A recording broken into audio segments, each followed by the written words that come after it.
Hi guys, this is Kazar bringing another audio commentary, and this time I'm commentating on Game 2 of the MSL Round of 16 Group G matchup between NaDa and Anytime. And a couple of guys have been asking me about the difference in formats between the tournaments, so I just thought I'd go over that really quickly for those of you who are unfamiliar with them. The MSL, first of all, is hosted by MBC Game, which is a television channel in Korea, and the OSL is a rival league hosted by OnGameNet, which is another channel. And interesting enough, both MBC and OnGameNet also sponsor Pro StarCraft teams. No surprise, since they have these channels. But they have game channels, but they also have normal channels. So they're just basically like cable TV networks in Korea. The other interesting thing about the way the tournaments are set up is that even though they're rival leagues, they're not actually played on the same day. It's a synergistic rivalry, whereas on days that you have MSL matchups, you don't have OSL matchups, and vice versa. So they seem to schedule they seem to coincide their schedules or combine their schedules together so as to not have any overlap and not reduce their customer base. And it's an interesting business model, to say the least, and maybe people who know about television might have more to say on that. The other difference between the MSL and the OSL is the OSL starts really in a round of 16. They have a round of 32, but that's called a different tournament. It's called the OnGameNet Duel Tournament. It's not considered to be as important as the OSL itself, whereas the MSL has a round of 32. The OnGameNet Duel Tournament has a very similar round to the, which is the OSL round of 32, really, has a very similar format to the MSL round of 32 as well. Now, the difference really comes in the round of 16s, which is what this is. Actually, this is between Anytime and NaDa, and just to say, looks like Anytime is going to scout NaDa straight away. Anytime starting up at the 12 o'clock position and NaDa at the 9 o'clock position, and I just saw before we switched over to those fans there, Anytime's probe, and it looks like he's actually scouted NaDa. And I have to say, NaDa was quite poor, to say the least, last time around. I don't know if he just wasn't interested, if he wasn't making an effort, and I think NaDa might be in trouble here because he doesn't look like he started his barracks at all, and maybe he was trying to go for some kind of a fast expand build. Actually, no, he's getting his refinery up, so that's not happening. He's putting his refinery and barracks up. I suppose maybe he was planning on getting a command center up, but the moment he saw that probe in his base, realized that he would be exposing himself too much after having been scouted. So Anytime just trying to harass NaDa with his probe here, and I don't know why NaDa played so poorly on that map. Maybe because he felt it was Katrina and he would have a tough time on it anyway and was expecting to lose, and so decided not to make an effort. Anytime going for the Cybernetics to start with, so it looks like he's going for a tech build, and we can expect to see him. It'll be interesting to see whether or not he decides to go for a Robo Bay and go for drops or try and do what he did last time and do some sort of a DT rush. The last time we did see him put up that second gateway quite early when he was planning on doing that. I don't personally think he's going to be able to do that. He's going to be planning on doing that. The key here is that NaDa hasn't started scouting yet, so NaDa has no idea where Anytime is or what he's doing. Now, on a big map like Zodiac, that can be a huge disadvantage, and NaDa might be in trouble here if he loses that SCV. That might cost him a little bit. Anytime just harassing that probe, and NaDa not really microing too well in terms of killing that probe off. He's now got that marine out in time, so he has saved that SCV, but he really needs to scout Anytime and see what Anytime is up to before Anytime blocks off his ramp. NaDa's now got that marine out, so he should be able to take that probe down. Anytime just trying to keep the probe alive for as long as possible. So just while we have this slight lapse in play, while both players, I suspect NaDa will put a factory down straight away, and it looks like, yeah, he is indeed building that factory. So this is going to be a much more standard game for both players. Anytime has put it'll be see what tech he's going for next to that pylon to the south of his base. He's got the Cybernetics core. He's actually got the Cybernetics core spinning, it would look like. So it looks like he's getting range upgraded Dragoons, and NaDa's got an SCV in Anytime's base. So interesting to see Anytime getting range upgraded Dragoons from the one gateway only, and looks like he's actually putting a pylon down next to his main. So as I was saying, between the MSL and the OSL, the round of 16s is where the big difference is. In the OSL, you kind of have a round-robin format where each player plays each player once in the group, and then at the end of the day, you have, it's sort of a league. So whoever has the most wins goes through. The top two players from each group go through to the round of 8. If there's a tie, if there's a three-way tie, which has happened a lot and can happen, then the 3 players who are tied play again to decide who goes through.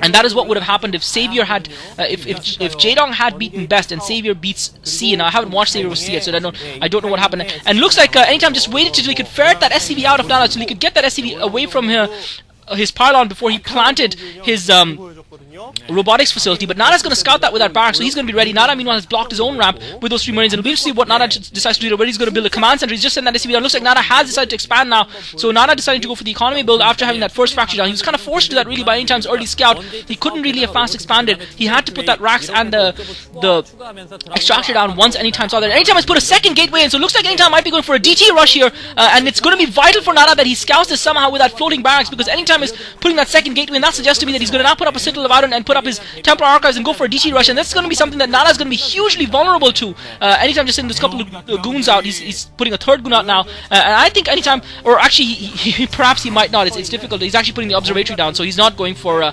sorry, that was just a bit of a brain lapse by my part. I saw that second gateway down and thought maybe anytime, but the fact that he has upgraded ranged Dragoons should have told me that he wasn't going to do that. Looks like he's just going to try and go for a Dragoon containment. I don't think it's going to bother NaDa too much because he's building that command center up in that ramp. He's got 2 siege tanks out already. He does need to have siege mode out, but he should be comfortable in defending. Anytime just probably feels that if he can box that in for a little while, slow him down, I don't think it's going to affect NaDa because NaDa has decided to build his command center up in the ramp anyway. It looks like NaDa is researching siege mode, so once he's got that, he's going to be able to push anytime's goons away with those siege tanks, range upgrade or no range upgrade, and NaDa might actually be able to take a lead in the game if he can actually do that. And NaDa now actually building an engineering bay in anticipation of that robotics facility. Anytime putting his nexus down now as well. I think anytime probably has an inkling that NaDa is actually building a command center behind that because NaDa hasn't pushed out yet at all with any forces. So I think that would probably suggest anytime that NaDa is actually getting a command center behind that blockaded ramp. As I was going to say, so the OSL is a round robin, whereas the MSL is a straight up best of 3 matchup between the players. The players play 3 games. Game 1 is played in the first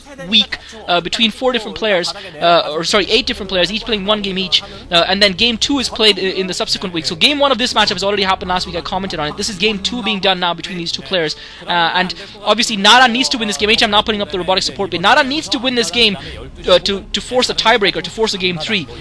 I think NaDa's actually going to be okay here with that. I think anytime having invested in that Dragoon upgrade, in that range upgrade for his Dragoons, didn't do himself any favor. Maybe he expected an early push coming from NaDa, and NaDa managed to take the Observer out with that well-positioned turret. The key here is NaDa needs to position some turrets around his main as well, and possibly he should probably position a turret in the direction that he expects anytime's Reaver to be coming from, anytime's Shuttle to be coming from. I'm sure he expects a drop, which is why he's got the turrets up, but he's already got the turrets up. He's got a couple of siege tanks, so NaDa's in a good position. It's just going to be down to anytime to try and do some damage here. Maybe he feels if he can draw NaDa's ground forces away with the Reaver, he can run in with the Dragoons and try and do some damage that way. And NaDa now getting the Academy up as well, so he's going to have the Comsat scan going up soon after that. And NaDa, it seems to be, in my opinion, NaDa's in a strong position. Remember, Terran bases are more valuable than Protoss bases since Terran units are a little bit more expensive and more efficient, more valuable. And anytime he's taking the 3rd expansion now, anytime taking the expansion just south of his main, just at the 12 o'clock position in the middle of the map, he's now got his Reaver out. So this Reaver harass, I cannot stress how critical this Reaver harass is going to be for any time, and obviously for NaDa. If he can defend this successfully without taking too much damage, he's going to be in a very strong position. He's got that engineering bay positioned in a good place as well to see that shuttle coming in, and that's going to allow him to do a little bit of interception, perhaps with his Marines if nothing else, and see that coming in, obviously micro his SCVs. But NaDa's going to be awake here. He can't afford to have a lapse in his micro, which we did see from him previously, and NaDa straight away hammering away at that shuttle with his Marines. He's got 3 siege tanks up there as well. I'm sure he's got enough at his choke, and he's got a siege tank position in his choke, so he's not worried about anytime. So anytime not really able to do too much damage with that push. NaDa's now scouted that anytime is expanded as well, anytime putting up 4 gateways. So we're going into a macro heavy game here, and I think that's the sort of game that favors NaDa, especially on a map like Zodiac. We've seen some Terran players do some beautiful things on large maps like this, and I think NaDa has a really good chance here against anytime of leveling the score and forcing a tiebreak onto Loki too, if he can keep this up. Anytime now deciding to try the southern approach, really, once you've invested in that Reaver, you really have to make it count. You really have to do something with it, and NaDa has actually got turrets up everywhere, so that shuttle taking a little bit more damage, and really complete ineffective harass, and I'm not sure if it was just great play by NaDa getting those turrets up in time, or whether anytime decision to go for those ranged Dragoons upgrades. I think anytime probably felt an early push was coming from NaDa, which is why he went for those ranged Dragoon upgrades, but that push didn't come. NaDa chose to expand, and now he's reaping the benefits of it, because anytime delayed his tech because he invested in that ranged Dragoon upgrade. And obviously, I'm not pro enough to know the timing of the Reaver, whether it would have been out earlier had anytime not got that, but that would seem common sense to me. Anytime now putting up the Citadel Ladder, and it looks like NaDa's ready to make a push here. He would obviously need to keep a few units back. Anytime he's using that Reaver to just try and slow NaDa's push down, and that Reaver's taking some heavy damage from the siege tanks. NaDa anytime managed to load it up in the Reaver just before it gets destroyed. Great play by NaDa using the Comsat scan and getting a hit on that Reaver down as it was positioned, and NaDa now building another command center, so he's not going to be worried about anytime putting that Nexus down. Anytime has got that Nexus down, but it's going to take him a little bit more time before he really starts reaping the benefit of it. At the same time, NaDa's not going to mind that too much. NaDa sending the vultures out has found that expansion now, and anytime looks like he's managed, and anytime hasn't managed to get the block in. NaDa's vultures are in. He's going to feast on those probes, and those Dragoons are trying to pick those vultures out, but NaDa's not going to care about this. He's going to pick off a lot of those probes. NaDa's managed to kill about 5 or 6 or 7 probes at least of anytime's there. Brilliant play by NaDa. He's going to try and get his vultures out if he can, but he's going to lose all those vultures here. Unfortunately, he doesn't have spider mines to try and deals some damage to those Dragoons, and I really feel NaDa should have invested in Spider Mines. Anytime now, once again coming in for another pass on those SCVs. NaDa is well positioned. For the Zealot bomb drops to absorb the hit from the siege tank, and he's trying to take that turret out. And looks like the Reaver dropped the moment. Looks like Anytime dropped the Reaver and the siege tank killed it. Great play by NaDa. That earlier hit on the Reaver really costing Anytime, and Anytime has lost his Reaver from his shuttle without doing any damage whatsoever to NaDa's economy. And really, NaDa's going to have to do something terrible here to lose from this point on. Anytime, however, has managed to accrue up a decent force of Dragoons and Zealots. He's managed to build up a decent force. I do feel NaDa's still in the stronger position in the game. He's also got that third command center that he's going to be floating up to the middle left hand side, just to the east of his main. Anytime pushing forward a little bit, just try and keep NaDa back. And I feel really at this point it is NaDa's game to lose. Anytime has bought himself a significant amount of time. I'm not sure if he's got speed upgraded Zealots yet. NaDa now positions himself just to the south of that ramp, at the middle base, at the middle left hand side of the map, so that he can protect that base. And NaDa just content to macro very heavily, and anytime sticking with ground force. And I think that's the right move. I think a switch for carriers at this point would be suicidal for him. He would not be able to hold back NaDa's push, and really NaDa is going to be switching into really heavy macro mode here anytime now, I feel, and pushing out versus Anytime. And I think Anytime doesn't have a speed upgrade Zealots yet. He's obviously waiting for the upgrade before he pushes, and this is giving NaDa more and more time to get his defenses up, to get those turrets up and running, and get that command center over. NaDa not being too greedy. We've seen the Terran players be greedy in this map with that strategy. Anytime now pushing out, and because we've seen a very similar build from Zealots, who tried to do the same thing, but the difference when Zealots tried to do it, looks like Anytime is going to try and push out. Anytime coming in with the Zealot. This is going to be critical here. If Anytime can do some damage, sending his lone Zealot to eat up some Spider Mines, but NaDa had some Spider Mines to the north of that setup as well. And Anytime looks like he's lost most of his Zealots to those Spider Mines. Those Dragoons are coming in now within range of the siege tanks. Another couple of Dragoons get taken out by the Spider Mines, but NaDa's going to hold this quite comfortably. All the Zealots die, as well as about half of Anytime's Dragoons. NaDa losing virtually not a single siege tank and very few vultures to boot. Only Spider Mines lost to NaDa, and NaDa really getting stronger and stronger in his position in the game. Now NaDa countering with those vultures, sending them in. Anytime's only got a couple of Dragoons, and NaDa's going to pick up a couple more drones here. Great counter punch by NaDa with very minimal resource spent. He's now putting Spider Mines on. Brilliant by NaDa! Takes out about 3 Zealots with those Spider Mines. Polishes up those Zealots. Anytime is forced to use those Dragoons to block his ramp, and meanwhile NaDa is just wiping up all those probes at that natural expo. He's just gobbled up most of Anytime's probes there. He must have killed at least 10 or 15 probes in total at this stage, between the attack on the expo just south of Anytime's main and the attack on the natural expo as well. Just genius play by NaDa, and really, where was this NaDa last week? That's all I have to say, folks. Where was he? Because this is a completely different player. This is almost like the NaDa of old. I was just commenting that this is a similar strategy that NaDa has employed to what Zelos was employing. The difference between the games of Zelos and NaDa was that Zelos did not scout Jangbi, who had gone 14 Nexus, and so therefore Jangbi was ahead and stayed ahead.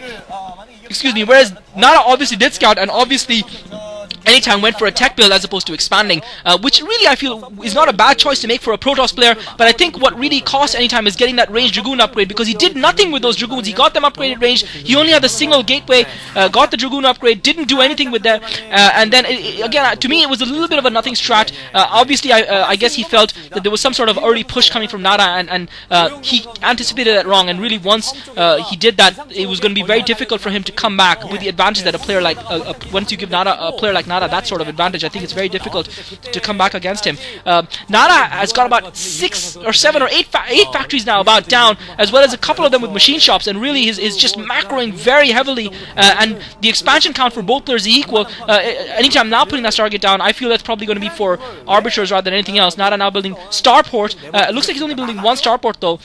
I'm guessing that's probably going to be allow him to get a science vessel up, maybe for EMP or just to be silly, or just for D-Matrix, for the purpose of D-Matrix. NaDa now rushing in with his vultures. Looks like he's going to catch Anytime's Dragoons out, and this is horrible by Anytime. He's left those Dragoons sitting there. He's trying to micro them, but they've been surrounded by those vultures, and all of those Dragoons are going to die. NaDa actually didn't even bother to lay a single Spider Mine down, and Anytime's just lost about 8 to 10 Dragoons, and really you cannot afford that in a game of StarCraft, especially when you're behind, to lose your Dragoons like that. So Anytime's Dragoons go down. NaDa's going to be in a very strong position to push, and Anytime's got literally nothing to defend this push, and he's got about 20 Zealots. Fat lot of good that's going to do him. I guess NaDa does have a predominantly siege tank based force though. Anytime just running those Zealots up, managed to sink them through those supply depots, trying to lure the siege tank hits on NaDa's own SCVs. NaDa I think has more than enough to cope with this. He's now put the starport up, and I expect to see he's got the army up as well. I expect to see a science facility go up very soon for NaDa, and I think NaDa should really push in here and finish this game off before Anytime can come back. But NaDa seems content to stifle Anytime and just outgrow him. And even though I think NaDa is in a very comfortable position and is going to take this game without a shadow of a doubt, in my opinion, NaDa is going to take this game. I think it's critical that NaDa does not allow Anytime back into this game, and I think it's critical that NaDa plays a slightly more aggressive game than he's played here in the next matchup, because this is certainly going to go to a best of 3, and the rivalry and the fight between these two players is alive and well. Anytime just wandering down the map with his Dragoons and the Observer trying to take out. He has got that Arbitrus Tribunal up, continuing to pump out his ground forces, and really, it is possible for Anytime to turn this up with perhaps a strategic recall, but it's going to take a long time before he can resource that recall, and I really feel NaDa should have pushed once he polished off those Dragoons. I think that was the perfect time for him to push and lay waste to Anytime's forces and finish the game off, and I just don't know what he's waiting for. I guess he really just wants to win convincingly and not take a chance. He's probably still smarting from that first loss. He has got that science facility up, and he's now putting down the control tower, and I just feel this is the matter of time, and I think NaDa is dallying too much, and that to me says worlds about his confidence. But NaDa finally has got a mammoth force of siege tanks up. I feel he probably needed a few more vultures in there against those massive Zealots, and the Zealots now streaming in. NaDa switching to siege mode. Most of the Zealots aren't even getting within range of siege tanks. Finally, Anytime managed to get some Zealots within the range of siege tanks, but NaDa has got a huge force there. The Dragoons are not gonna get a hit even on the first line of the siege tanks. I think Anytime killed one siege tank there, and all of his ground force has been wiped out. That's got to be GG right there, folks. Anytime sending in a few forces to harass that expansion, but NaDa's not going to care. He's just going to roll over the straggling remains of Anytime's army, and Anytime finally does GG. So well executed game by NaDa, and I feel that Anytime was the one who made the mistake there, but you've got to give credit to NaDa for playing a good game of StarCraft, and hopefully the third game will be a balanced and exciting matchup. And I think both players have sort of made mistakes so far, although Anytime's mistake wasn't nearly as rudimentary as the one NaDa had made in game 1, and Anytime looks quite disappointed because I think he expected to take this game, and is NaDa going to be the one now with the confidence to turn this thing on its head and come out with the win in game 3? This is Kazark, guys. Thanks for listening.